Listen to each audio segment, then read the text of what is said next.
What is up, my dudes? I know it's been forever with videos, and I hope everything is going well while I'm gone. You need to get a hold of me if you need anything.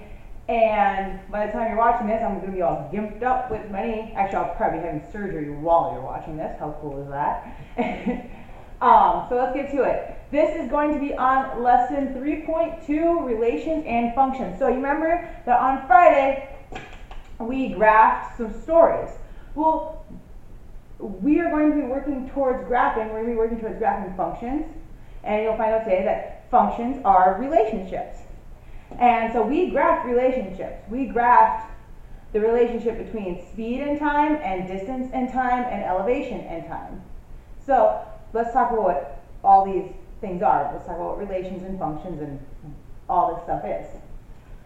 A relationship can also be represented by a set of ordered pairs called a relation. Now, what is an ordered pair? That is a point on a coordinate plane represented by an x value and a y value. And we'll talk about that in a little bit, but I just wanted to give you a little reminder that an ordered pair looks like that.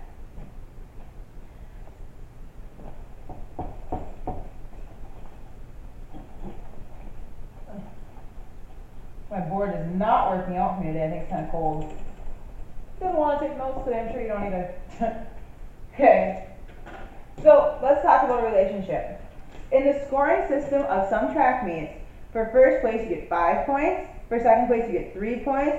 For third place you get 2 points. And fourth place you get 1 point. So this is a relation. And it can be shown by ordered pairs. I'm going to write... It's a relation that can be shown by ordered pairs. So let's write down those ordered pairs. For first place, so if you make our parentheses, first place, you get 5 points. Ordered pair, x value, y value. First place, you get 5 points. Second place, you get 3 points. Third place, you get 2 points. And fourth place, you get 1 point. So showing relation by ordered pairs is one way to show it. You can also show relations by tables, by graphs, and by mapping diagrams. And you want you to write those down in your notes. You can see them by tables, graphs, and mapping diagrams.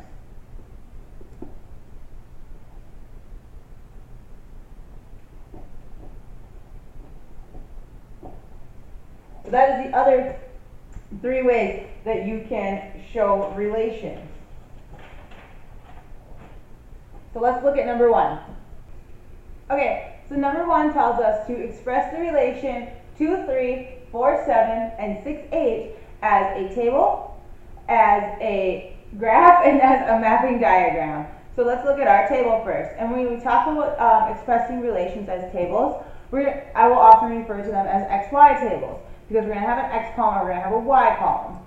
So that's what we're going to do first, is make our X column and our Y column.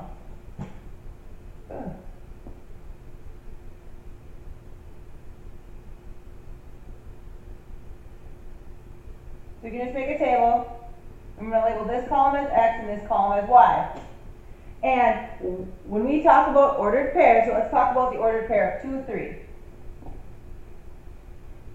Like I said before, we have an X coordinate and a Y coordinate. So which one is which? The first one in an ordered pair is always going to be our X coordinate. So 2 is our X and 3 is our Y. So 2, 4, and 6 go in our X column. 2, 4, and 6. And then we want to write the Y value that goes along with that X value across from it. So 2 goes with 3, 4 goes with 7, and 6 goes with 8. Looks good. So now I want to graph these. And I'm just going to sketch a graph really quick. And you guys know how to graph.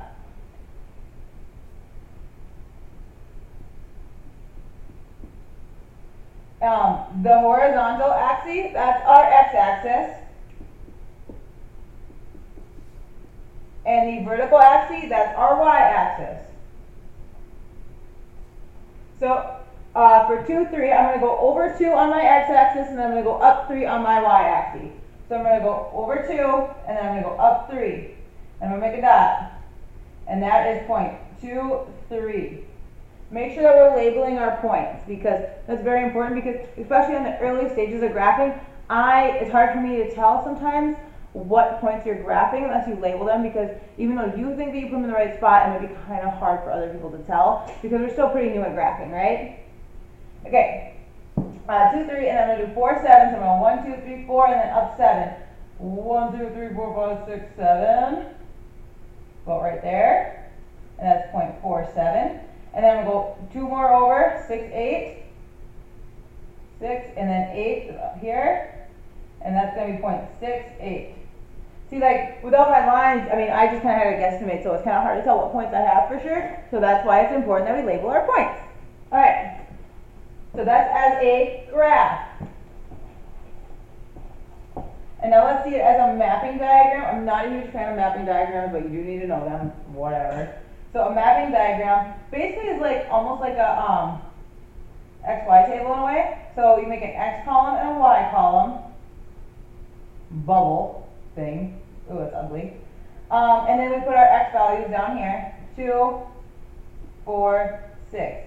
And the thing with a mapping diagram is they don't have to be across from each other, because we're going to put arrows in. But I'm going to write mine across from each other. So we have 3, 7, and 8.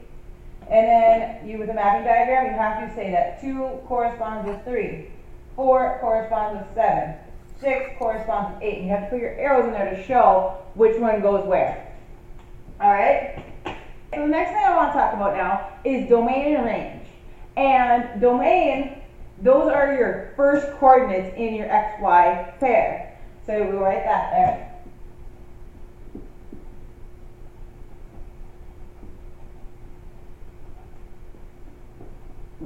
Domain is your first coordinates. It's the X values, and we will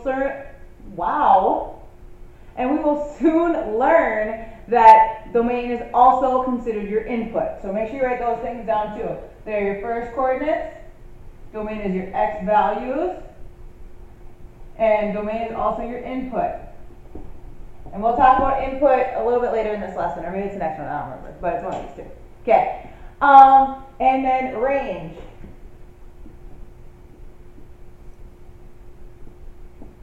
Oh, hold up, back up. Domain, I also want you to remember when we're talking about a graph,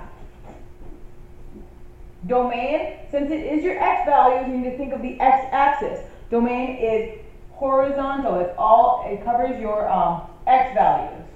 So domain is horizontally on a graph, and range, which we're going to talk about in a second, is your Y values. So range is your vertical area.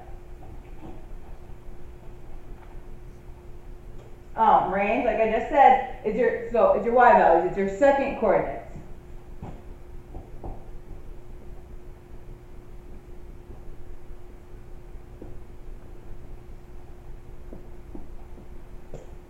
And then it's your Y values, and then take a guess what it is for your input or output. It's your output. If domain is your input, then your range is your output.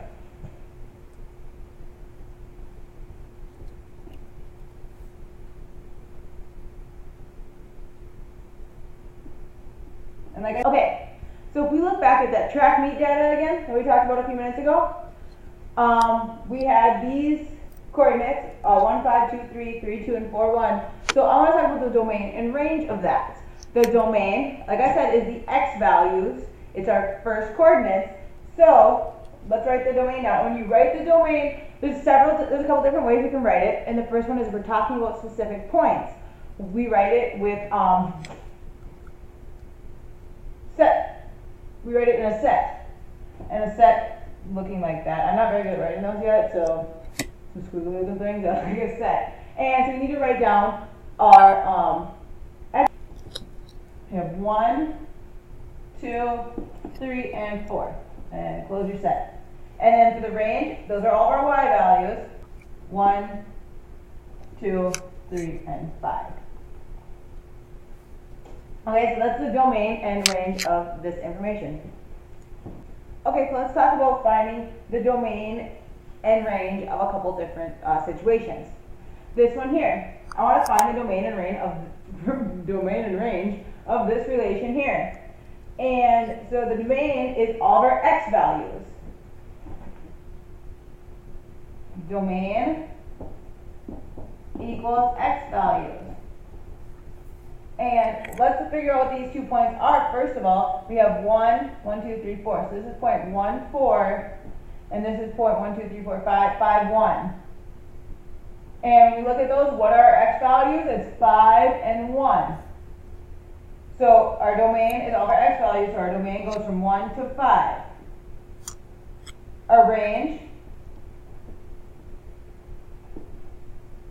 is equal to our y values.